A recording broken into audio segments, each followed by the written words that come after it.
Muito bom dia, pessoal. Sejam bem-vindos a mais um Acorda Mercado para você começar o seu dia muito bem informado. E ontem o Ibovespa despencou 2,40%, fechando aos 158.577 pontos, uma aversão ao risco muito forte. Um dos motivos é o Lula liderando nas pesquisas. A gente vai trazer mais sobre esse cenário, o que aconteceu, porque veio primeiro ali mostrando o Flávio Bolsonaro na corrida, Tarcísio ali saindo um pouco do jogo, então vamos entender melhor. Além disso, tivemos a ata do Copom e um tom duro do Banco Central, ou seja, o tom duro do Banco Central, juntamente com o liderão nas pesquisas, foram os principais fatores para a Bolsa despencar hoje. Vamos lá, o que a gente pode começar aqui? Eu já tinha falado do PIB vindo em queda, que poderia ser um dos motivos de pressionar a economia brasileira como um todo, mostrar que não está crescendo, porém isso seria positivo para o Copom ele falar, opa, não está crescendo a economia, então eu posso reduzir juros. Porém, Galípolo está sendo extremamente rigoroso em não cortar juros. E aí a expectativa cada vez mais sai de janeiro, está cada vez mais distante, já é algo perdido praticamente para o mercado que vai ter um corte de janeiro lá para março talvez, ou até para o segundo trimestre. Imagina só ficar até segundo trimestre do ano que vem com uma taxa de 15%. Vai ser muito ruim para a nossa economia, principalmente para pequenas e médias empresas que sofrem mais com as taxas de juros. Além disso, pesquisa eleitoral ali com o Lula liderando e o Flávio Bolsonaro aparecendo melhor que o Tarcísio nas pesquisas. Com isso, o dólar disparou, fechou aos R$ 5,46, uma alta de 0,73. Os DIs dispararam também e tem greve na Petrobras acontecendo. Então vamos entender melhor o que está acontecendo aqui. O euro ele subiu 0,83, fechou a R$ 6,42. O petróleo, uma queda importante, caindo 2,84, aí puxa as ações da Petrobras para baixo. O ouro subindo 0,21% e o Bitcoin uma leve recuperada, subindo 2,13% aos 87 mil dólares. No mercado americano, também foi um dia de queda, o Dow Jones caindo 0,62, a S&P 500 caindo 0,24, o Russell 2000 caindo 0,55, só a Nasdaq subindo ali 0,23%. Aliás, a Nasdaq tem uma proposta ali que está se cogitando para ter ali um pregão mais estendido. E aí seria ter uma parte do pregão atendendo mercado internacional como um todo. O japonês ele quer fazer uma aplicação em investimento e fazer trade na Nasdaq. Ele vai poder fazer porque vai ser um horário mais estendido. Então tem algo avançando em relação a isso. Eu posso trazer mais detalhes no próximo Acorda Mercado, até porque não tem nada definido, tá bom? Só para aproveitar ali a Nasdaq. A Tesla subindo 3,04%, Meta subindo 1,49%, Netflix está nesse imbróglio aí da Paramount para comprar a Warner. O conselho da Warner está rejeitando a Paramount. Então provavelmente a Netflix saia vencedor nesse embate. Agora qual custo, qual briga que ele vai comprar? Aí que o mercado está analisando. Porque legal, fez a compra, só que está peitando um monte de gente, inclusive Trump. Trump está ali do lado da Paramount. E o que isso pode gerar de sanções ali para uma Netflix? O que pode ser? Não, aprovou, só que não pode fazer isso, coloca um monte de trava. Então tem uma pressão forte na Netflix ali para, beleza, você compra a Warner, só que vai ter tudo isso de trava e o governo não vai facilitar. Isso pode impactar as ações, ser uma compra que pode sair frustrada depois, mas tem muito valor agregado. Quando a gente pega a Netflix, junta com a Warner, que tem lá o Harry Potter, por exemplo, você tem ali um potencial enorme de entregar entretenimento e muito lucro para a Netflix. E pode valer a pena. Aliás, deve valer a pena. Nvidia subindo 0,81, Microsoft subindo 0,30. A queda foi do Google, grupo Alphabet caindo 0,54. Na Europa, a gente teve um dia de queda. Alemanha caindo 0,63, Londres caindo 0,68, França caindo 0,23 e zona do euro caindo 0,58. No Japão também um dia de queda. Já tudo vermelho, o único verde foi a Coreia do Sul subindo 0,53%. Dia nebuloso para os bancos, porque taxa de juros vai seguir em alta.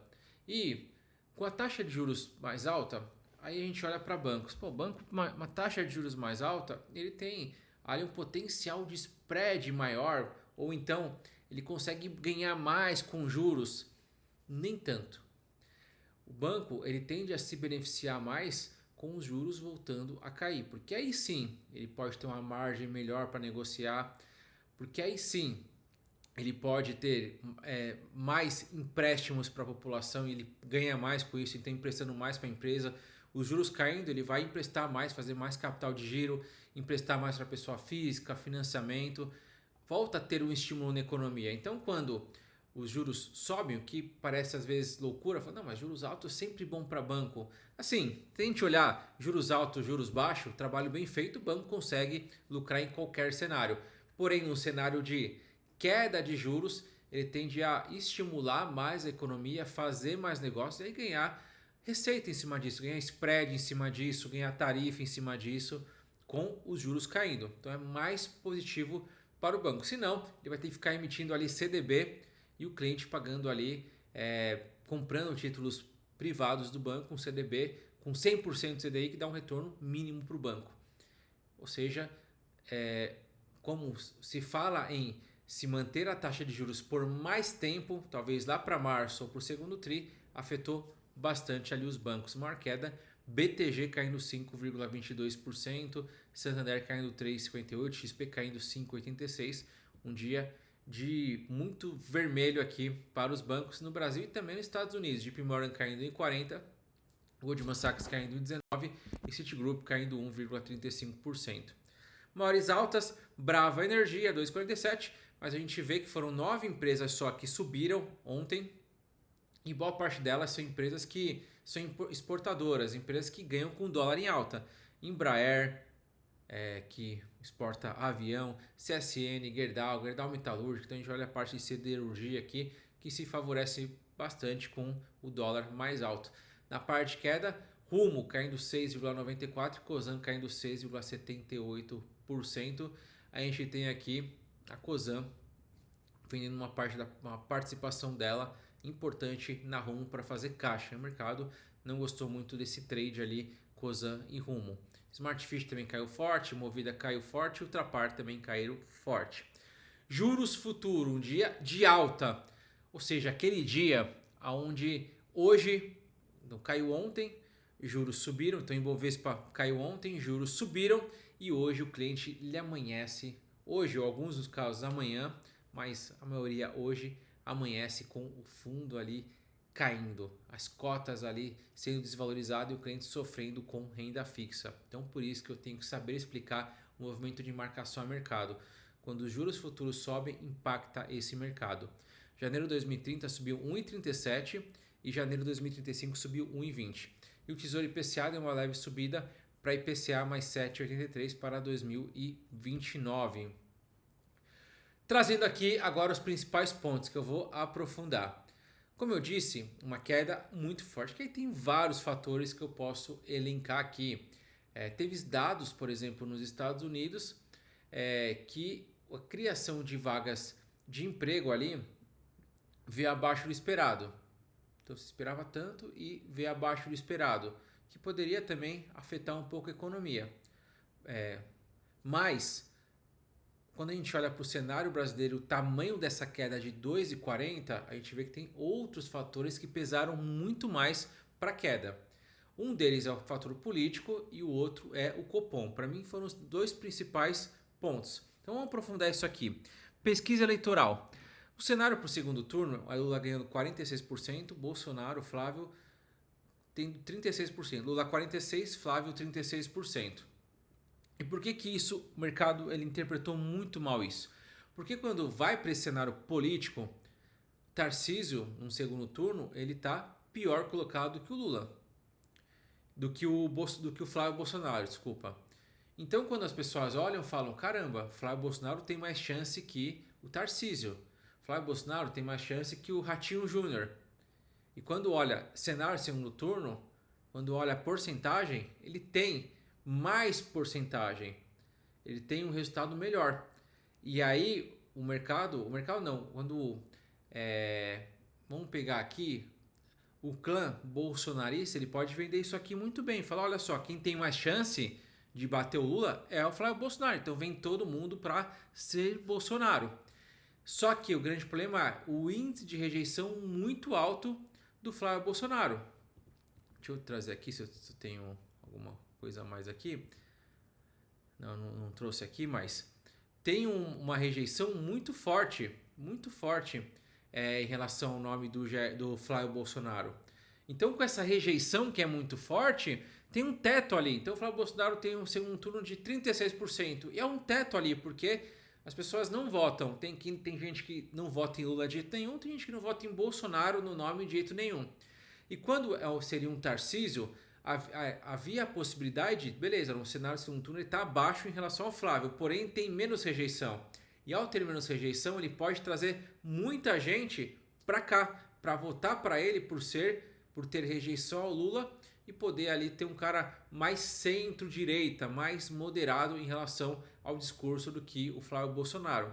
Então, para a leitura do mercado, e aí está certo ou errado, cabe a cada um, mas a leitura do mercado é ruim essa pesquisa, porque o Lula primeiro ganha em todos os cenários, e quando o Lula ganha, a gente está falando de um fiscal apertadíssimo, que será que o Brasil vai aguentar mais 4 anos de um fiscal sofrendo do jeito que está sofrendo, gasto público atrás de gasto público? Porque já trouxe aqui, é um voo de galinha, eu estimulo a economia, eu pego o PIB, estimulo, porque assim, como que é um resultado de um PIB? É o produto, aliás, quando a gente fala do PIB, é o consumo das famílias, o investimento das empresas, os gastos do governo, exportação menos importação. Essa é a fórmula do PIB. Então, um fator que faz crescer a economia são os gastos públicos. Então, quando você gasta muito, você está falando, opa, olha o PIB crescendo. Só que esse gasto está sendo refletido em quê? Vamos supor que o governo estivesse investindo em infraestrutura. Então, estou investindo muito em infraestrutura porque isso vai gerar retorno, vai aumentar a produtividade das empresas. Ou então, está investindo forte em inteligência artificial, em pesquisa. Mas não é esse tipo de investimento que está sendo feito com os gastos do governo. É muito mais medidas ali de benefício, medidas que não vão trazer produtividade para o Brasil, não vai fazer o Brasil ser mais competitivo, produzir mais para o mundo, fazer uma manufatura melhor, ou seja, indústrias que vão pegar a nossa matéria-prima, manufaturar e entregar algo completo para o mercado como um todo, para fora, com mais valor agregado. Não tem isso e não está sendo investido da forma que deveria. Então é um voo de galinha, por quê? Porque você investe e a única coisa que a gente sabe fazer aqui é estimular o consumo. Desde a época da Dilma, o foco é estimular consumo. Agora, vamos tirar o imposto. Para quê? Para estimular consumo. Vamos colocar agora a escala 6 por 1. Para quê? Tem mais pessoas ali em horário de folga que vão consumir. Então, é sempre medida de consumo. A única medida que serve só que não dá produtividade, não dá crescimento. Quanto que uma medida como essa vai fazer uma empresa ela ter mais margem? Uma empresa ela poder gerar mais emprego. Uma empresa poder vender para fora, ou seja, trazer dinheiro para fora porque tem um produto bom aqui. Então deixa eu investir em uma empresa aqui que ela é muito boa e ela faz um produto que o mundo inteiro compra porque é tão bom. E aí o que acontece? Começa a vir dinheiro para cá. Agora, quantas empresas brasileiras estão nos Estados Unidos, por exemplo? Tem a JBS ali, que vende carne para os Estados Unidos. E quantas tem que seria o seguinte: vai para os Estados Unidos, fatura ou lucra e manda dinheiro para o Brasil. Opa, dinheiro para o Brasil inteiro. Mas é sempre o contrário. Agora, quantas empresas americanas tem no Brasil que lucram aqui e mandam dinheiro para os Estados Unidos? Aí tem um monte. Vamos pegar um clássico, McDonald's. Então, McDonald's faturou tanto. Pega esse dinheiro do lucro e manda para os Estados Unidos.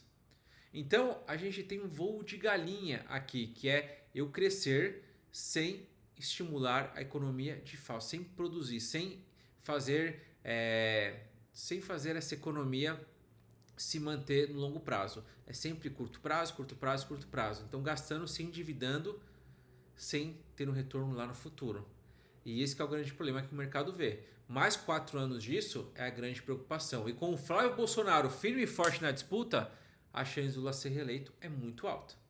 A grande chance para o mercado era o Tarcísio ele entrar e com menos rejeição ele conseguir trazer os bolsonaristas para o Tarcísio, porque o bolsonarista não vota de jeito nenhum no Lula, então ele já traria esses votos dos bolsonaristas e traria ali um centro e direita para conseguir bater o Lula. Essa aqui é a leitura principal do mercado. A gente fala no mercado, se fala muito, né? Greve na Petrobras, então mais um dia de paralisação, 24 plataformas, 8 refinarias e 11 terminais, ou seja, uma preocupação grande aqui com essa greve que está andando, mas a Petrobras está falando, a gente tem medidas de contingência aqui, então não vai ter nenhum risco de desabastecimento. Vamos aguardar aqui. Como eu disse, um dos fatores além do que eu falei do Lula, outro fator muito forte é a ata do Copom, que foi enfático, mais uma vez, que mesmo com o IBCBR vindo abaixo, outros fatores que vêm ali acontecendo, como o relatório Focus, que eu falei que foi positivo, porque o mercado como um todo entende que a Selic vai cair mais no ano que vem, que a inflação vai estar mais baixa no ano que vem. Mesmo assim, o Copom foi duro e colocou a expectativa do mercado só lá para frente. E isso, claro, derrubou a bolsa, porque a gente precisa desse estímulo. E por fim, a gente vai falar do acordo do Mercosul e União Europeia, que deve sair no dia 20, então eu vou falar mais sobre isso, mas tem vários debates, várias conversas. Agora foram colocados novos mecanismos que prevê uma suspensão imediata de benefícios tarifários se os padrões da União Europeia não forem cumpridos. Quer dizer o quê? Que a União Europeia está colocando cada vez mais empecilhos, está colocando mais rigidez para em relação aos produtos brasileiros, do setor de carne, aves, açúcar, várias exigências maiores, exigência ambiental, sanitária. Quando olha a União Europeia como um todo, ela é extremamente rígida com tudo. Isso é ruim também às vezes para a economia. Tanto é que quantas empresas europeias hoje se destacam? Não, é americana e chinesa, a grande maioria. Por quê? Porque é muito rígido. Ah, rede social. Não, tem um monte de trava, tem isso, tem aquilo.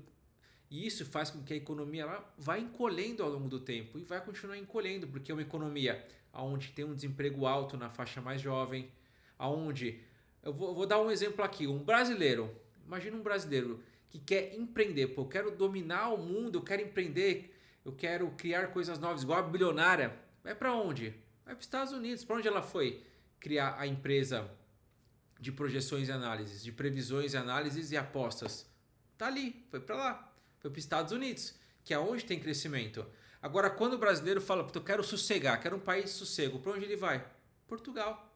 Ou seja, Portugal e a União Europeia como um todo atrai pela política deles pessoas que estão lá mais para descansar, para não girar a economia. Enquanto os Estados Unidos é o cara que quer trabalhar, quer viver o sonho americano. E isso vai fazendo com que, ao longo dos anos, europeia, a zona do euro vá se encolhendo e Estados Unidos e China vão crescendo cada vez mais. E aí um dos motivos disso é a União Europeia é muito rígida. Tanto é que a gente vê que os exportadores brasileiros eles já estão olhando. Ah, beleza, a União Europeia eu sei que vai começar a travar, vai começar a encher o saco do nosso produto. Vamos para a Ásia, Oriente Médio, começa a achar outros lugares. E aí o que acontece? Para a União Europeia, lá para os habitantes da União Europeia, vai ficar mais caro. Porque ele vai ter ali menos produto chegando. Quanto menos produto chegando, o preço tende a subir. Agora, quanto mais produto chega, barateia o preço, mas não é o caso. Então, mais uma coisa que pode enfraquecer a União Europeia. E com isso a gente finaliza o nosso Core Mercado de hoje, quase 20 minutos aqui de muito conteúdo, tentando trazer um pouco da leitura de mercado, das pesquisas ali e trazer um pouco desse cenário de ata do Copom e acordo Mercosul-União Europeia que deve ser assinado, todo dia que deve ser assinado. Tamo junto, até o próximo Core Mercado. Tchau, tchau!